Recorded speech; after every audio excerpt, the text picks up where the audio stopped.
Here. Andrew Mitchell.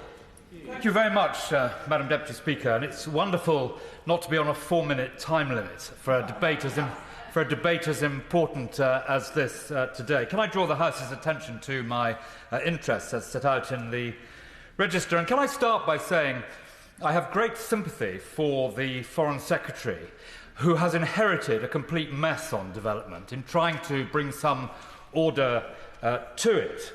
It is, of course, still a very substantial sum of money that we are spending on ODA under our development budget, although reduced from 0.7 to 0.5. And let me just say a word or two about that. I mean, if you were looking for the least good time to reduce this expenditure, you would definitely have chosen the date and the day upon which the Prime Minister made that decision. I mean, it was in the foothills of Britain chairing the G7 at a time of an international global pandemic where development leadership was really needed and Britain was in a position to provide it. Britain, acknowledged around the world as an international development superpower, really able to move the dial on these things. And what happens? The Prime Minister reduces it from 0.7 to 0.5 at the very time when that British leadership is really needed. And of course, he had also dismantled DFID, and I will come on to that in a moment. But the point I'm seeking to make at the moment is at a time when real leadership could have been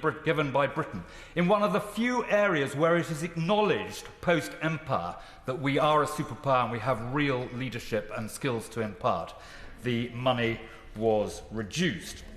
And on from the pandemic, if you look today at the scourge of famine, which is affecting parts of our world, all the way down the eastern side of Africa, the Horn of Africa, famine which in recent years, and the Right Honourable Gentleman for Leeds, one of the former Secretaries of State for International Development, will remember the acute leadership that DFID gave, leading other countries to stop famines and stop starvation in the Horn of Africa. That skill has never been more needed than it is today, as a real threat to people's lives and livelihoods stands before us. And Britain is not in a position to give that leadership today. Now, I want to make two other points on the money. The first is that, and I don't think I will carry the chairman of the Select Committee with me on this, but I want to pay credit and tribute to her leadership of her committee and the very good work that the committee is doing. But actually, my advice to the Foreign Secretary was, given the complete mess on Britain's development policy, finding the money from the multilateral programmes and not from the bilateral programmes. If you're forced to make that decision, a decision which she should never have had to make, if you're forced to do that, then it is clearly right to take it from the multilateral programmes. Because for the same reason that Bonnie and Clyde robbed banks, which was where the money is, the big multilateral programmes like the World Bank were the big multilateral programmes like the World Bank is where the money was. And she's therefore, in my view, she is absolutely right to take it from there, but it's not a decision she should have had to make. And the effects of taking it from the World Bank are very severe, as I suspect my friend, the Right Honourable Gentleman from Hodge Hill, is about to make clear. My right honourable neighbour. I think I just disagree with him on this point, really, which is that when it comes to the International Monetary Fund, for example, where we have collectively issued $650 billion for special drawing rights, it would have been really sensible for the UK to step up and provide some leadership, sharing a much bigger fraction of the £19 billion that we've been given, because that would encourage the rest of the G7 to follow suit. And at the end of the day, the G7 is about a third of the SDR issuance. On that point, I completely agree with the Right Honourable Gentleman, and I don't want to put words into the Minister's mouth, but I suspect that the Foreign Office wanted to do precisely what he has described, but the Treasury have made it extremely difficult for them to do it. But my point is that in the savage cuts that were made to the bilateral programmes, where literally food was removed from the plates of starving children in the Yemen, literally, it shows you why, in the end, if she's forced to make these decisions, she's right to, in my view, to take it out of the multilateral programme. While I'm on that subject, Britain has had a leadership role within the Global Fund, along with the Americans, After 2010, we made a number of substantive changes to make the Global Fund better. The Global Fund is extremely good spending for reasons which the Minister herself will be well aware, and I urge the Government to ensure that we are as generous as possible on the replenishment of the Global Fund, not least because the Americans have made clear that they will be even more generous than they are being already if other countries put their money where their mouth is. So there is a real incentive, getting far more bang for the British taxpayers' buck, of really trying to help with the replenishment of the Global Fund. Now, the other point I want to make about the money is this, and again, I hope the Chairman of the Select Committee will forgive me for making this point, but I do not believe it is sensible to go in 1 year from point 5 to point 7. I think that what the Chancellor should do, he's already committed to bring back the point 7 in 2 years' time. I think the year before he should go to point 6, and I say this for two reasons. There's quite a lot of money involved in this, and although you could spend it well through the multilateral system, there's no doubt about that, I do not think that the British taxpayer would believe that such a big uplift in 1 year could guarantee that that money was really well spent. And I don't want to test the patience of the British taxpayer on this. I want to make sure that we can look them in the eye and say that every pound that of their hard-earned money we spend on international development, we're really delivering 100 pence of value on the ground. So I would urge Treasury ministers to consider bringing back the 0.6 next year and then the 0.7 the year after, and not doing it in one lump, which is currently, I believe, what is planned. Yes, of course. Can I commend Madam Deputy Speaker, the Honourable Gentleman, for his book that he wrote, and I remember reading the book there about 2 months ago, and in that book the Right Honourable Gentleman referred to his role that he previously held in DFID, and through what the Right Honourable Gentleman was saying, it was clear to me that the money that the United Kingdom spends, the benefits of that aren't just marked in financial terms. They're marked in the terms of where they affect people's across the whole of the countries that they help. Does anyone feel that for those reasons the money is much more, what the good it does is much more important than the money itself? Well, my honourable friend, because he is my honourable friend, is absolutely right in what he says, and it's very, very good of him to make mention of my book, which is still available in bookshops.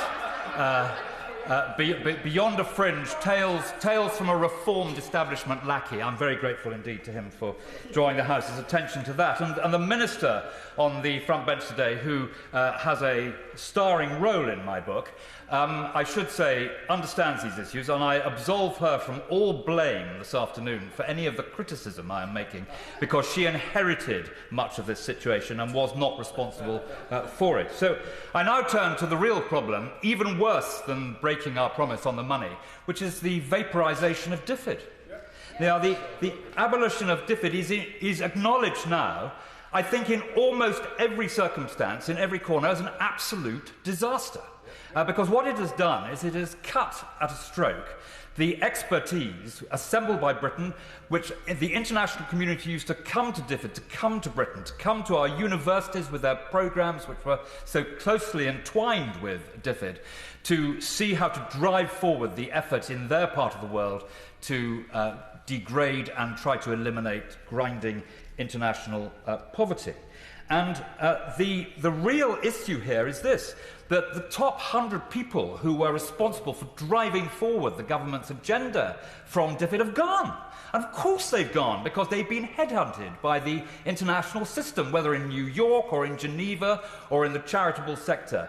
They have gone because they see a government that does not recognise or appreciate this extraordinary skill which existed in DFID. And the government is now faced with a large budget, but a diminishing level of expertise. And we know it's even worse than that, Madam Deputy Speaker, because the Prime Minister decided that we should not revert to what Mrs Thatcher so rightly had, which was an ODA, an Overseas Development Administration, as a department within the Foreign Office, which then was subsequently taken by Tony Blair into DFID. And the Prime Minister does not want an ODA in the Foreign Office. Why? Because he knows that another administration after him could immediately set up or reset up or try to reset up DFID if there was an ODA in the Foreign Office, and therefore he wants development done on a geographical basis. And that is the fact, and it is a destruction of a real area of UK leadership and influence. And all of that now is in jeopardy and has gone. It's the destruction of a real hub of expertise, knowledge, and driving of leadership. Now, Madam Deputy Speaker, all international development spending is about Britain's national interest. It's spent largely in areas where we have a historic connection. And of course, the Foreign Office always, when I was the DFID Secretary, the Foreign Office always had a view which we always accepted about where was the best place in which British influence through development should be exerted, where it could be exerted and where it should be exerted. And the aim of international development policy, which Britain drove forward so successfully under both political parties for so very many years, was to build safer and more prosperous communities overseas. It was to make sure that we helped countries through partnership deal with conflict, stop conflict started, and once it had started, eliminate it, and then reconcile people who have been torn apart by conflict, and then to build prosperity, to help promote economic activity, to ensure that people had the tools to lift themselves out of poverty. And that was the aim, and it was hugely in our national interest to pursue those policies, because it made us safer in Britain and more prosperous as well. And the world is a small place, and we're all dependent increasingly on each other, and this is an eternal truth. And the other point, of course, is that building stronger and safer societies over there help stop the high level of migration, which is now being fuelled by starvation and famine. It's being fuelled by climate change emergencies, and it's being fuelled by the ease of travel. And the whole burden of British development policy was to try to help resolve that by building these safer and more prosperous societies overseas. I give way. I thank him for giving way. He's making an incredible, powerful speech. And he's sort of answered in advance the intervention I was about to make, which is that there is a direct link, is there not, between the same poor people coming across on those boats that this government is now intent on rounding up, putting in detention centres until legal challenges stop, to send them off to Rwanda, and the countries that they have come from, and the aid that we are no longer giving to those countries, which is now forcing them that way. Does he not agree that if we want to stop people from coming over and making those dangerous journeys, the best investment we can make is to help them do what they want to do, which is to stay where they were born and where they can be prosperous? Well, the Honourable Lady has said more eloquently than me precisely why this is such an important aspect of British policy, and also why it is an aspect of British policy that is strongly approved of by the Daily Mail and by the right, because it helps achieve the aim of mitigating and addressing flows of migration and refugees. And which brings me on to my next point about this, which is that, and again, the Chairman of the Select Committee may not approve of this point, but I am not opposed to sending people who have been processed here and who are not eligible for asylum here to Rwanda, if Rwanda is prepared to take them, which they are. I know Rwanda very well. I was there recently for the Common Health Heads of Government meeting, participating in an investment conference there. And it's a wonderful place, and I have no objection in principle if the Rwandans are prepared to take people, for us, once they've been processed here, to sending them there. But there are two problems with the current policy. One is it won't work, and the second is it is extraordinarily expensive. And actually, in this business, there is no alternative but to put in the work, do the hard yards, and recognise that you have to process far more quickly and effectively those people who are coming to our shores, many of whom are fleeing persecution and do so in great jeopardy. You need to hear their case and process them. Secondly, you need to open up lawful, legal and safe routes At the moment, those legal and safe routes, Madam Deputy Speaker, don't exist. They exist for Ukrainians, of course. They did exist for Afghans. They did exist some time ago for Syrians. But for others, they do not exist. And 87% of the people who come to our shores come from just 4 countries. And remember that 75% of them end up being found to be eligible to stay in this country. So you need to have these proper legal routes, you need to process in the right way, you need to restore the relationship with France. The relationship with France, as anyone who has engaged with the French government in any way in recent weeks and months, is absolutely appalling, and it needs to be restored. There's huge reservoirs of goodwill and knowledge in this country about France, and with senior French politicians. Politicians on both sides of the Channel know each other well, and the relationship has never been worse than it is today. And it urgently needs to be restored if we're to address the issues that exist in the Channel. These are issues of life and death. They are also issues of order, and in order to address them properly, you cannot do it if you are at loggerheads with a country 22 miles away across the Channel. And the final point that you have to do if you're to resolve these issues is you have to renegotiate the 1951 Geneva Convention on Refugees. That was set up largely by British effort. It was British officials who helped corral all the different parties to accept this international convention, but it was made at a time when travel was not as easy as it is today. The situations have completely changed. And if we're going to resolve this problem, which will get worse because of climate change migration, we need to understand that the rich world has to play its part if it accepts the poor world to comply. And that is a real job of work. On the 25th of July, so just under a year ago, I had this precise conversation with the Prime Minister, who described the analysis as excellent, but nothing has been done in the last year to try and give some extra strength and boost to the international system to try and do something about that. So that is my objection to the Rwanda plan. It's not that I'm seduced by the relevant lobby. It is one of severe practicality and cost, and it just won't work. So, having broken our promise on the budget, having abolished effectively the department, we are now left with quite a big budget, which is being spent in ways that are determined by the Foreign Office. And I remind the House that it was a sort of law of Whitehall that while the Foreign Office does prose, DFID did money. And Tony Blair and I think David Cameron, whenever they went to an international conference where money was being discussed, always took a senior DFID official, because DFID, as even the Treasury would admit, was extremely good at money and running money. And frankly, the idea of these brilliant diplomats who prosecute British diplomacy so well being responsible and running multi-million-pound development programmes should give the taxpayer the heebie-jeebies. And what will happen is this. The Daily Mail will discover examples of Foreign Office misspending of the ODA budget, and they will pick up on them, quite rightly. And they will say, if Britain cannot honour its pledge to the taxpayer of value for money, and if it spends money badly in this way, then why do we have this budget at all? Why don't we spend all the money on our schools and hospitals here? And the argument for abolishing the budget altogether will be made, and if it's on the back of misspending, then that argument will be heard by our constituents. And I want to urge the Minister to ensure always that the ICAI, which is the watchdog, which the reports basically to the Select Committee, quite rightly. It's a watchdog that draws its power from the legislature, reports to the Select Committee on International Development, does not report to ministers who can sweep inconvenient truths under the carpet. It's a very, very important new part of the government's architecture.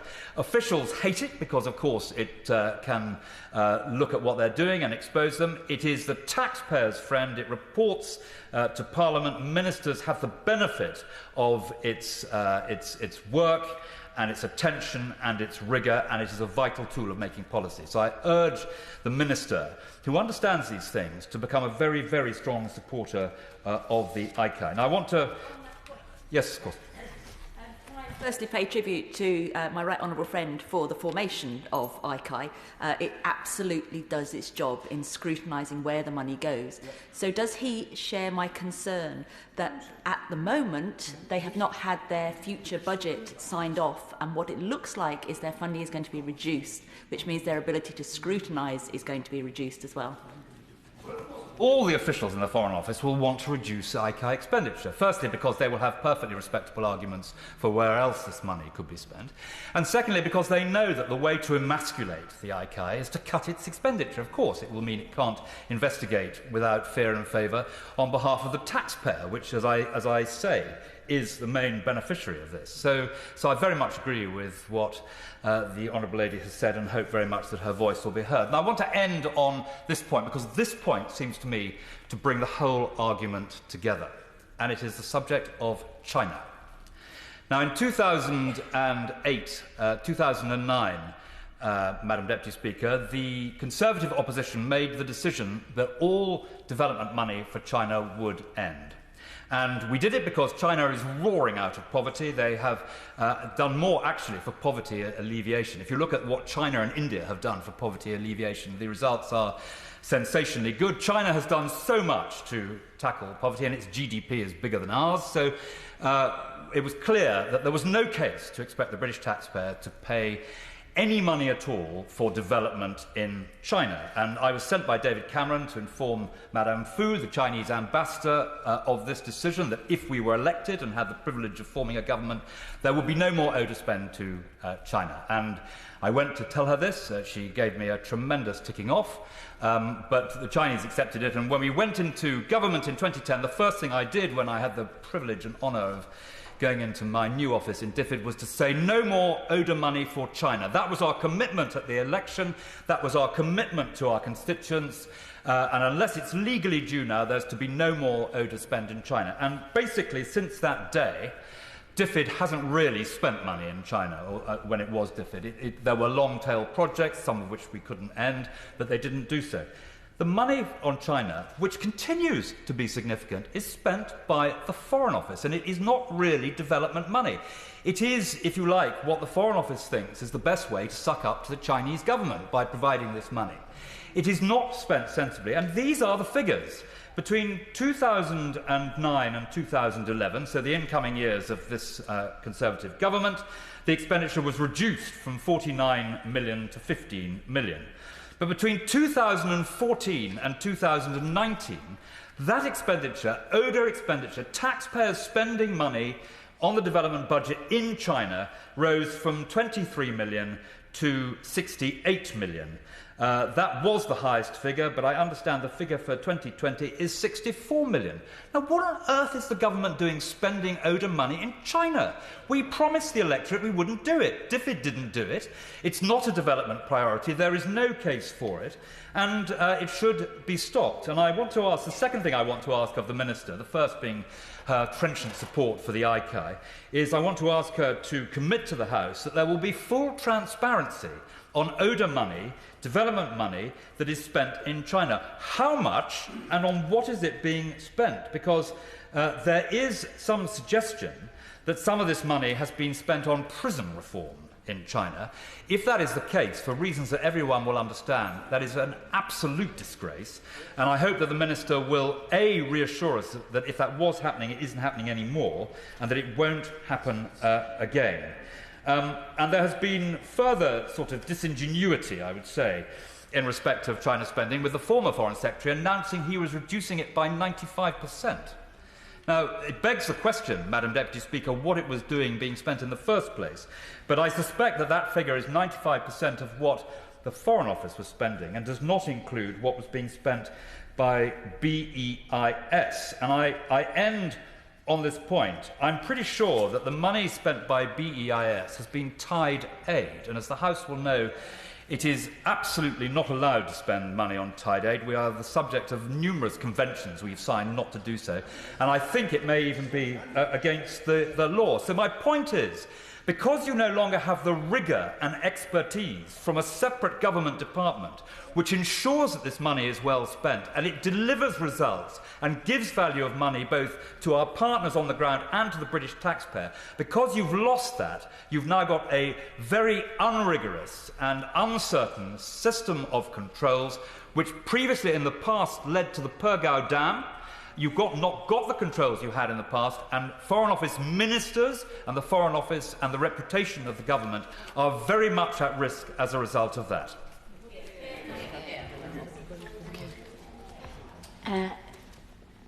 Order. Whilst we're not pressed for time, if everybody spoke for about half an hour, we would be in some difficulty. So a little guideline would be about 15 minutes, and everybody would have equal time at that point. Some may speak for a little less than that, I do appreciate, but just to be aware. Hilary Benn. Thank you very much indeed, Madam Deputy Speaker. I had the great privilege of serving for nearly 4 years as the International Development Secretary, and I worked with many people, including the Right Honourable Gentleman, who it is a great pleasure to follow because he was a terrific Development Secretary, people who were passionate about the betterment of humankind. I was able to work with some absolutely wonderful, determined, passionate civil servants at DFID, and it was a job, I must be frank, which changed the way in which I think about the world, see it, and seek to understand it. And we meet here today to look at the wreckage that has resulted from the government's reversal of many things that were achieved by the creation of DFID under governments of both parties, and I, for one, am greatly saddened. Now, I think the Prime Minister's decision to abolish DFID, to break his word and to cut the aid budget was a terrible mistake. It's had material consequences for girls' education, for safe motherhood, for access to contraception, children's education, that precious opportunity that going to school gives us. It opens a window on the world. It gives us knowledge, confidence, aspiration to make our way in our lives. And many of those programmes, which were funded by the generosity of the British taxpayer, have had to cope with the consequence of sudden cuts. Take one example. UK aid to the DRC has been cut by about 60%, and that is a country, picking up the point that the Right Honourable Gentleman just made, where 27 million people are experiencing acute, in the jargon, food insecurity. The cut in funding for earls' education, which has now been restored, well, how on earth did that happen? This year, following the Foreign Secretary's appearance before the committee, will only be the same in cash terms as it was in 2019, so it will in fact be a real terms reduction. And making those cuts, the process has had a huge impact on our relationship with partner countries, with multilateral institutions, NGOs and other aid organisations. And it's a terrible self-inflicted wound, which is not just about the money, because Britain had a reputation in the world of development. We had respect, we were listened to, we had great influence in debates about peace and security.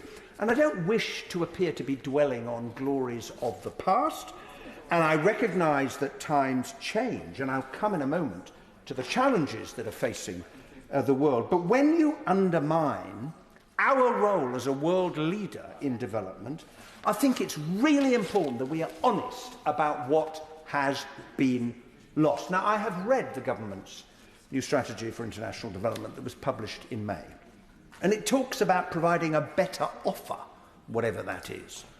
It talks about honest and reliable investment, as if the cuts to our development budgets had happened in a completely parallel universe.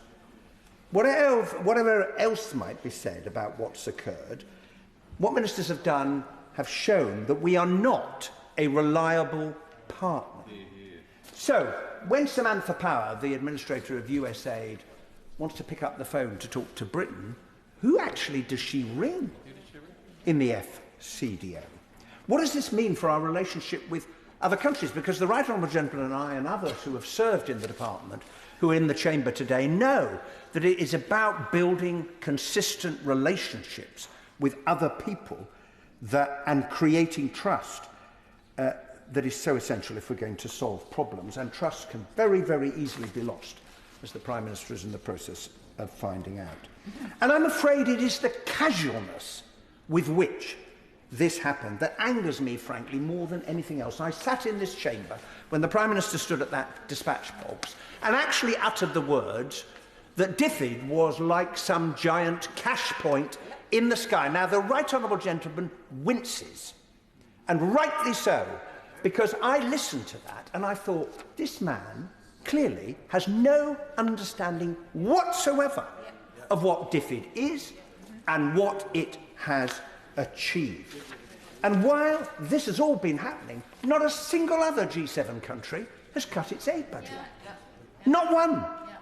Even though they face the same pressures when it comes to COVID, they face the same pressures when it comes to the international economic situation and rising prices. Not a single one. Indeed, France and Germany are moving further towards 0.7%, and notwithstanding the rather clever tests that the former Chancellor set about when we will return to the 0.7%, I'm not sure we're going to see that any time soon. Now, having said all of that and feeling slightly better for having done so, I want to address the rest of my remarks to the challenges that currently confront the world, because that is what we're going to have to address with the resources now available to the FCDO. And I would say that the events of the last decade have reminded us of a very, very important truth. We may think that we have overcome the crises of the past. We may hope that they may never be repeated. We may believe that because things are as they are today, they will ever be thus. But sadly, that is not true. The global crash of 2008-9 was the worst since the crash and subsequent depression of the 1930s. The collapse of the Soviet Union was not the end of history. It was a semicolon, as the terrible war in Ukraine is currently demonstrating. And we've achieved incredible things with the gifts that the earth gives us. Look around at every single thing that human beings have built or created or made, from computers to skyscrapers, from vaccines to placing a rover on the surface of the planet of Mars. Every single one of those things has come from either things that are on the earth or lie beneath it. Every single one. And it shows the extraordinary capacity of human beings to interact with what we have, to build and to create. And what we have done, the development that we have wrought in our own country and in others, would astonish our forebears and our ancestors. But if we thought that the process could be never-ending and that we could continue without consequence, the crisis in the natural world and the climate crisis have taught us that that is not the case either. And I don't make this argument to depress colleagues who are here today. On the contrary, I believe that we can overcome these challenges and we can build something better, precisely because human beings have shown their ability to achieve extraordinary things. But we need the process of politics and international relationships and persuasion and encouragement and leadership and ideas and innovation and a lot of determination in order to be able to do that. And when I look at my constituency of Leeds, I see big differences in life expectancy, health, wealth, opportunity, income between those who have and those who do not. Now, the absolute poverty is, of course, very different to that which we are discussing in our debate today. But the challenge to overcome that is exactly the same. And we face it as a country and we face it as a world. And when I look also at the consequences of the threats to peace and security and how war causes millions to flee, we know that most people will do that. They will seek to find somewhere safe, and although a lot of them will dream of being able to return home, sometimes that will not be possible. And in our response to those who seek shelter, our human response, wherever that happens in the world, I think we always need to ask ourselves one really important question. If it was us, how would we like to be treated, to be welcomed? And I have to say that to read that some of those who are seeking asylum in this country may have ankle tags fitted to them, or that some people who are seeking asylum in this country may be put on a plane to a country 5,000 miles away where they know no one and do not speak the language, I think that that too is a mistake. I will give way. I'm very grateful for him giving way. Would he also agree that the answer is not to detain them indefinitely in places like Campsfield House, which closed under this government in 2018, and they've now said that they intend to reopen? That would be a retrograde backward step and shows that their plans simply aren't working. It's the wrong approach and it shouldn't reopen. Well, the right approach is to consider an asylum application and to make a swift decision. Yeah. And as the right honourable gentleman who spoke just now pointed out, a large majority of those who have been seeking to come to the country are found to have a perfectly valid claim for asylum. And if we don't meet these challenges, war, insecurity, economic development, climate change, damage to the natural world, then people will not stay in the place where they were born and raised. They will do what human beings have done since the dawn of time, and that is to move. And I think when the history of this century is written, there'll be a really big chapter on global migration. Because whether it is fleeing in search of food or a better life, or getting away from war and persecution, or moving because it stopped raining where you were living, and I've met people who have done precisely that, people will move. And all of these issues are interconnected, all of them. And they cannot be dealt with separately. And so when we argue that Britain should have a strong voice in the world on all these matters, we're making the argument not just because it's morally right, but because it is in our self-interest. Now, there are those, particularly populists, who seek to pretend otherwise. These are the people who pursue narrow nationalism, people who seek to gain power by sowing division.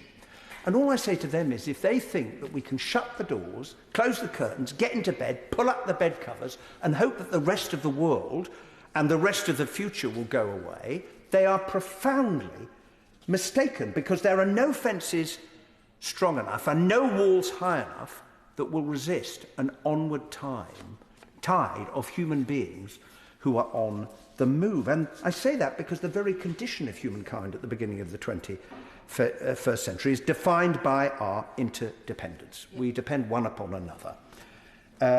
We share a very small and a very fragile planet, and we've got to cooperate and work together to succeed. And I'm not arguing for a separate approach to development, because I regard security, foreign policy, from my experience, defence, trade, responding to humanitarian catastrophes, as part of a continuum.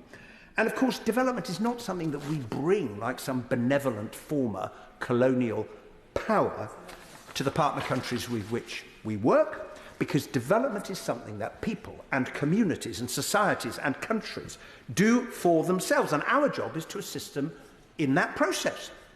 And if you've got a government that wants to get all of its children into school but doesn't have the cash to make it possible, then of course they welcome help from countries like ours to employ the teachers, build the schools, buy the textbooks, put in the desks. And we know from our own experience, and this is another truth, you know, in 1,000 years of history, we've made just about every mistake that is possible,